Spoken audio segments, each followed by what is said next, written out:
হত্যাকাণ্ড সহ যে সকল অনভিপ্রেত ঘটনা ঘটেছে সুষ্ঠু ও ন্যায় বিচারের সাথে সে সকল বিষয় বিচার বিভাগীয় তদন্ত করা হবে। আমার বিশ্বাস আমাদের ছাত্র সমাজ উচ্চ আদালত থেকে ন্যায় বিচারই পাবে, তাদের হতাশ হতে হবে না। আমি বিশ্বাস করি যারা কোটা সংস্কার আন্দোলনে জড়িত তাদের সাথে এই সকল সন্ত্রাসীদের কোনো সম্পর্ক নেই, বরং সন্ত্রাসীরা এদের মধ্যে ঢুকে সংঘাত ও নৈরাজ্যকর পরিস্থিতির সৃষ্টি করছে। এই ধরনের ঘটনার সঙ্গে যারা জড়িত তাদের চিহ্নিত করে উপযুক্ত শাস্তির ব্যবস্থা করা হবে। যারা হত্যাকাণ্ডের শিকার হয়েছে তাদের পরিবারের জন্য জীবন জীবিকা নির্বাহের ক্ষেত্রে যে সহযোগিতা দরকার তা আমি করব। আমি দ্ব্যর্থহীনভাবে ঘোষণা করছি, যারা হত্যাকাণ্ড, লুটপাট ও সন্ত্রাসী কর্মকাণ্ড চালিয়েছে এরা যেই হোক না কেন তারা যেন উপযুক্ত শাস্তি পায় সে ব্যবস্থা নেওয়া হবে।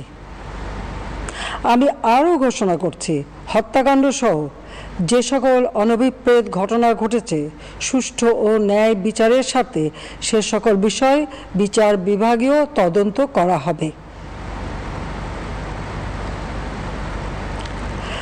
কাদের উস্কানিতে সংঘর্ষের সূত্রপাত হলো, কারা কোন উদ্দেশ্যে দেশকে একটি অরাজক পরিস্থিতির দিকে ঠেলে দিল তা তদন্ত করে বের করা হবে।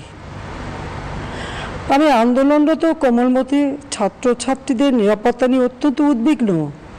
এই সন্ত্রাসীরা যে কোনো সময় সংঘাতের পরিবেশ তৈরি করে তাদের ক্ষতি সাধন করতে পারে। তাই শিক্ষার্থীদের পিতামাতা, অভিভাবক এবং শিক্ষকদের প্রতি আমার আবেদন, তারা যেন তাদের সন্তানদের নিরাপত্তার বিষয়ে সজাগ থাকেন। একই সাথে সকল শিক্ষা প্রতিষ্ঠানের ছাত্রছাত্রীদের নিরাপত্তার বিষয়টি বিশেষভাবে নজর রাখেন।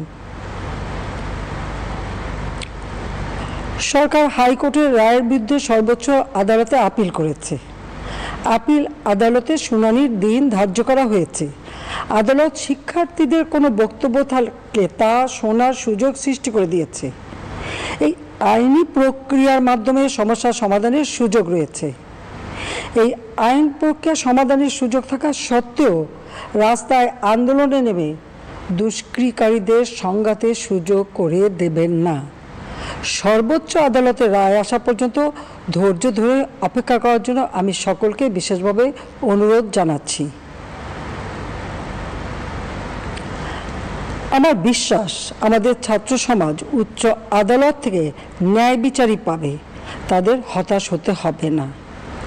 ইনশাল্লাহ মুক্তিযুদ্ধের চেতনায় আমাদের প্রিয় মাতৃভূমিকে সকলের সহযোগিতায় স্মার্ট বাংলাদেশ হিসেবে গড়ে তুলব।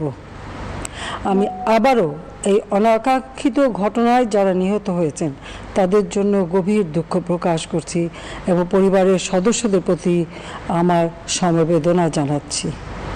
খোদা হাফেজ। জয় বাংলা, জয় বঙ্গবন্ধু। বাংলাদেশ চিরজীবী হোক।